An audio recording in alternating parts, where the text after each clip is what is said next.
திசாய் நமக. ஓம் சிவமகாபாலச்சித்தத்தின் வழியில் போற்றி.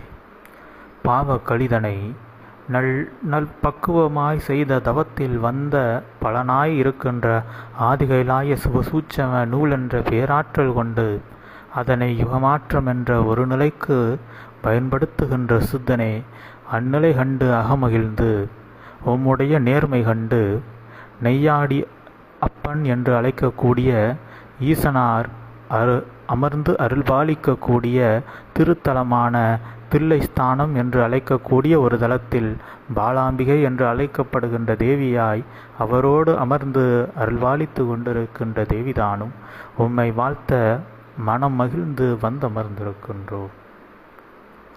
ஆதி இறைநூல் என்பது ஒரு நெய்யை உருவாக்குவது போல் ஆவில் இருந்து வருகின்ற ஆவின் பால் சிலருக்கு ஒத்துக்கொள்ளும். அது தயிராக மாறுகின்ற பொழுது சிலருக்கு பிடிக்காது. அத்தயிராக மாறியதை வெண்ணையாக கடைந்து எடுக்க வேண்டுமே என்று சிரமப்படுவோர் அதோடு விட்டு செல்வோர் வேர்.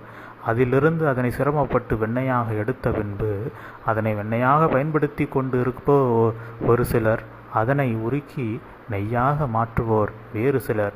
நெய்யாக மாற்றுகின்ற பொழுது மனங்கூட சிலருக்கு பிடிக்காமல் இது ஏதோ கெட்ட நிலை வந்துவிட்டதோ என்று நெய்யை அவ்வாறே விட்டுவிட்டு செல்வோரும் சிலர். பின்பு அந்நிலையெல்லாம் தாண்டி உண்மையான உயர் நறுமணமாக இருக்கக்கூடிய தேவர்களையும் மயக்கக்கூடிய உயர்நல் நெய் என்ற அப்பொருளானது, அத்தன்மை கொண்ட அந்நிலையானது உருவாவதற்கு முன்பு பல நிலைகள் இருக்கின்றது. ஒவ்வொரு நிலையும் ஒவ்வொருவருக்கு ஒத்து செல்லும், ஒவ்வொருவருக்கு ஒத்து செல்லாது. அவ்வாறு இருக்கின்ற பொழுது அந்நெய் என்கின்ற நிலைக்கு அப்பாலானது மாறிய பின்பு அதனுடைய கெடும் தன்மையும் பேரளவாக குறைந்திருக்கும்.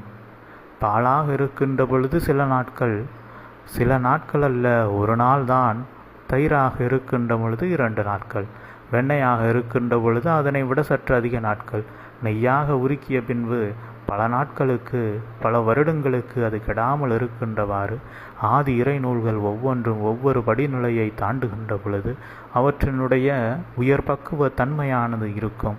அவையாவும் கெடாமல் இருக்கக்கூடிய அவ்வுயர்மகா நிலை என்று இருக்கக்கூடிய அவ்வுயர்நிலை, அந்நிலையை இன்று அடைந்து கொண்டிருக்கின்ற ஒவ்வொரு நூலும் எப்பொழுதும் உம்மோடு நிலைத்து நிற்கும் என்ற நிலைதனையை அகமாற கண்டு அகமகிழ்ந்து வாழ்த்தி நிற்கின்றோம் சித்தனை. அவ்வாறு அடையக்கூடிய அந்நிலை சற்று கடின காலங்கள் கொண்டுதான் இருக்கும். இருந்த பொழுதும் தாண்டிதான் ஆக வேண்டும். உயர்நல் நெய்யாக என்றும் கெடாத ஒரு நிலையாக மாற வேண்டுமென்றால் உள்ளுக்குள் இருக்கின்ற தம்மை கெடுக்கக்கூடிய நிலைகள் பாலாக இருக்கின்ற பொழுது அதனை கெடுக்கும் நிலை எதுவோ அதனை அகற்றுகின்ற பொழுதே அது தயிராக மாறுகின்றது. தயிரை கெடுக்கின்ற நிலை எதுவோ அதனை அகற்றுகின்ற பொழுதே அது வெண்ணையாக மாறுகின்றது. வெண்ணையாக இருக்கின்ற பொழுது எது அதனை கெடுக்கின்றதோ அதனை மாற்றுகின்ற பொழுதே அது நெய்யாக மாறுகின்றது. அவ்வாறு இருக்கின்ற பொழுது ஒவ்வொரு நூலும் ஒவ்வொரு பரிமாணங்களில் வளர்கின்ற பொழுது அந்நூல்களாக இருக்கக்கூடிய மானிடர்களுக்குள் இருக்கக்கூடிய ஆன்மாவில் அவர்களுடைய ஒட்டுமொத்த கர்ம வினைகளிலிருந்து எவையெல்லாம் அகற்றப்பட வேண்டுமோ அவையெல்லாம் பக்குவமாக அகற்றப்பட்டு கொண்டே இருக்கும். அகலும் நிலையும் தெரியாது, எப்பொழுது அகற்றப்படும் என்றும் தெரியாது. ஆனால் அது பக்குவமாக நெய்யை உருக்குவது போல் நெய்யாக மாறி நிற்கின்ற நிலை அதுபோல் ஆதிகைலாய சிவசூட்சம நூல் என்ற வாழை சித்தனுடைய வெப்பத்தினால் அருள்நிலையாக அவை மாறியிருக்கும்.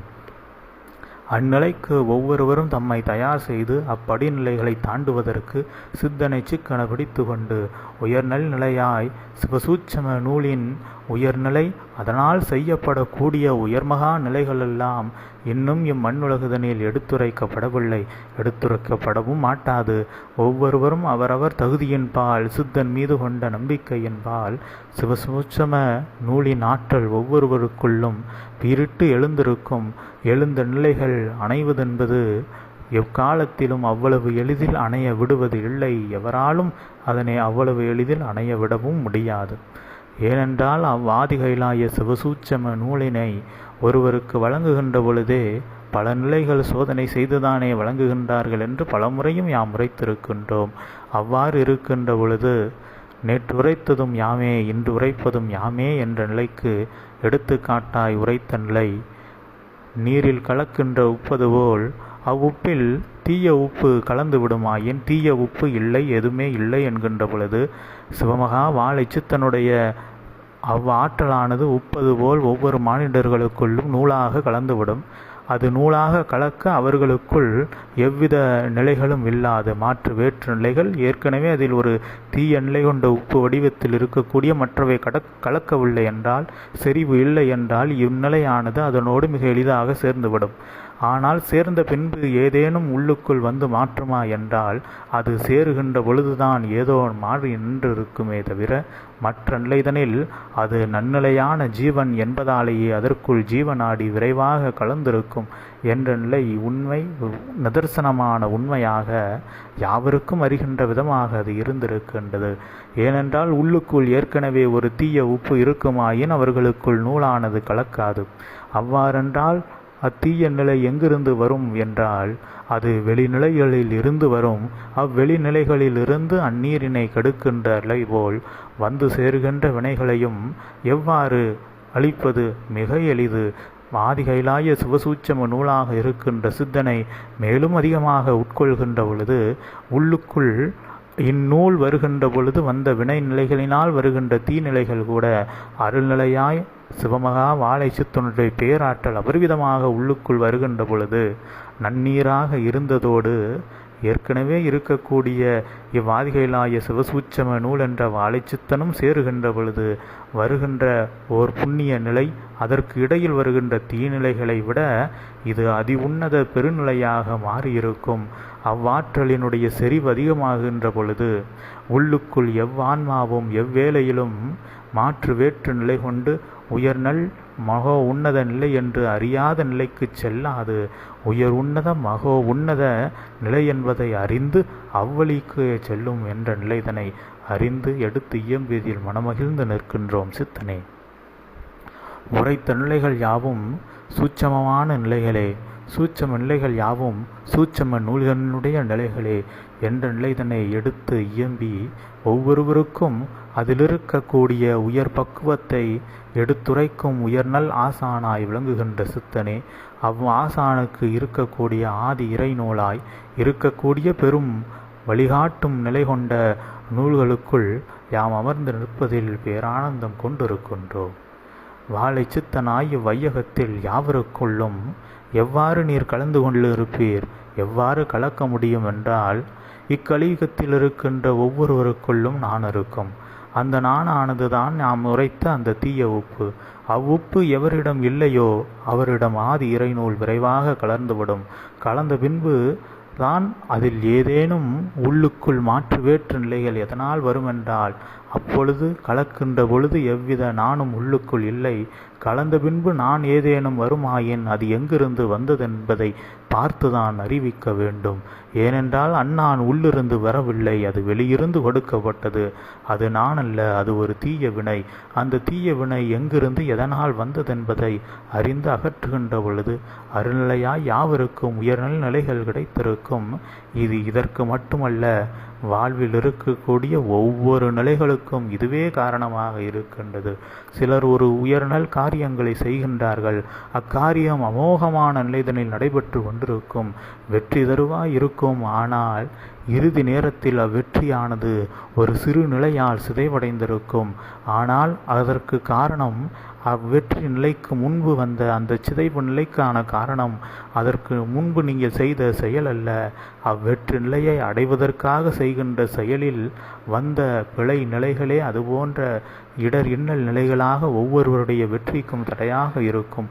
அவ்வாறு இருக்கக்கூடிய அத்தடைகள் யாவற்றையும் மீறி ஒருவர் வெற்றி அடைகின்ற பொழுதே அதுபோன்று வரக்கூடிய தடைகளிலிருந்து எவ்வாறு தப்பித்தோம் என்பதை பிறருக்கும் கற்றுக் கொடுத்து உயர்நல் நிலையாய் அவர்கள் யாவரும் மீண்டும் பல நிலைகள் உயர் நிலைகளை அடைகின்ற பொழுது அதுபோன்ற இடர் இன்னல் நிலைகள் ஏதேனும் வருமாயின் அதிலிருந்து தப்பிக்கும் உயர்நல் சூட்சமத்தையும் அறிந்து கொண்டு எப்பொழுதும் வாழ்வில் வெற்றியை சுவைக்கின்ற மாந்தர்களாக, எத்தனை இடர் இன்னல்கள் வந்தாலும் அவை யாவற்றையும் கடந்து உயர்கின்ற மாந்தர்களாக மாறி நின்று இம்மண்ணுலகுதனை ஆள்பவர்களாக மாறியிருப்பார்கள். அவ்வாறு இருக்கின்ற சித்தர்களே இன்று மகா புருஷர்களாக 14 லோகங்களையும் ஆண்டு கொண்டிருக்கின்றனர். கொண்டிருக்கின்றார்கள். ஒவ்வொருவரும் ஒவ்வொரு காலத்தில் வந்த இடர் இன்னல்களை எல்லாம் தாண்டி அதிலிருந்து கற்றுக்கொண்டு அதிலிருந்து எவ்வாறு தாம் தப்பி பிழைத்தோம் என்பதை சிந்தையில் வைத்து கொண்டு மீண்டும் உயர்நிலைக்கு அடைகின்ற பொழுது அதிலிருந்து உயர்நிலை அடைகின்ற பொழுது ஏதேனும் அதுபோன்ற தீய நிலை வந்தால் அதிலிருந்து தப்பிப்பது எவ்வாறு என்பதையும் திடம்பட உள்ளுக்குள் வைத்திருப்பதினால் எக்காலத்திலும் தோல்வி பெறாது உயர்நிலையாய் உயர்ந்து கொண்டிருக்கின்றார்கள். அந்நிலை போன்ற பல நிலைகளை கண்ட சிவமகா வாழை சித்தனே, அதனால்தான் யுகம் மாற்றுகின்ற பொழுது வருகின்ற இடர் இன்னல்கள் யாவற்றையும் தாண்டி யுகத்தை மாற்றிவிட முடியும் என்ற உயர் உன்னத நோக்கத்தை கொண்டு நீர் செயலாற்றுகின்றீர். அச்செயல் அனைத்து தடை நிலைகளையும் தாண்டி வெற்றி வாகை சூடி அமரப்போகின்றது. யுகமாற்றம் அவ்யுக மாற்றம் புண்ணிய யுக மாற்றமாக மாறி நின்று புண்ணிய யுகம் என்ற பெருமகுடம் வாழை சித்தனுக்கு சூட்டப்பட்டிருக்கும். அவன் களி என்ற உயர்நல் களியனின் மகுடம் அதை அகற்றுகின்ற பொழுது அவ்களியனின் மகுடம் வாழை சித்தனால் அகற்றுகின்ற வேளைதனில் வாழை சித்தனுக்கு புண்ணிய யுகத்தின் அரசன் என்ற பெருமகுடமானது சூட்டப்பட்டு பேரழகு பார்க்கும் இப்பிரபஞ்சம் அப்பிரபஞ்சமாக வாழை சித்தன் மாறி நிற்கின்ற அந்நிலை கண்டு மனமகிழ்ந்து நிற்கின்றோம் சித்தனே. அந்நிலைக்காக செல்கின்ற ஒவ்வொரு படிநிலைகளும் எத்தனை கடினமாக இருந்த பொழுதும் அவை யாவும் கடினமல்ல. இதனை விட பெருநிலைகளை அடைய போகின்றோம். அதற்கு முன்பு வருகின்ற சிறு நிலை கொண்ட தடை நிலைகள், அவை தடை நிலைகள் கூட உரைக்க முடியாது. தன்னை பக்குவப்படுத்துகின்ற நிலையாக அவற்றை மாற்றி கொள்கின்ற பொழுது எக்காலத்திலும் தடைகளே இல்லாது தாம் கற்றுக்கொண்டு உயர்நிலையாய் பிறருக்கும் கற்றுக் கொடுத்து யுகமாற்றம் அதில் நடக்கின்ற ஒவ்வொரு செயல்களிலிருந்து கற்ற அனுபவங்களையும் உம்முடைய சீடர்களுக்காக கற்றுக் கொடுத்து அவர்களை நாடுகின்றவர்களுக்கும் கற்றுக் கொடுக்க வைத்து இவ்வையகத்தில் என்றும் சபை நிலைத்து நிற்கின்ற உயர் அடித்தளம் அமைத்து கொண்டிருக்கின்ற சித்தனே, அந்நிலையின் அடித்தளம் எத்தனை வலிமையானது என்பதை யாம் அறிகின்றோம். அவ்வலிமை எக்காலத்திலும் வீழாத பெரும் சபைதனை கொண்டிருக்கும். அதனால் உயர்நல் நிலையான பெருநிலைகள் அடைகின்ற சபையாய் இச்சபை இருக்கும். இச்சபைக்கு உயர்நல் குருவாக சிவமகா வாழை சித்தனவன் வலம் வருகின்றான். இவனே இச்சபைக்கு எப்பொழுதும் குருவாக இருப்பான் என்ற நிலைதனை அருநிலையாய் எடுத்து உரைத்ததில் ஆனந்தம் கொண்டு சித்தனே, உம்முடைய நிலையனுடைய உயர்நிலையெல்லாம் எடுத்து இயம்பியதில் பேரானந்தம் கண்டு உம்மை வாழ்த்தி அமருகின்றோம். நல் அதிகாலையில் வாழ்த்து வழங்கி சித்தா. ஓம் ஹரிஷாய நமக. ஓம் சிவமா வாழை சித்த திருவடிகள் பற்றி.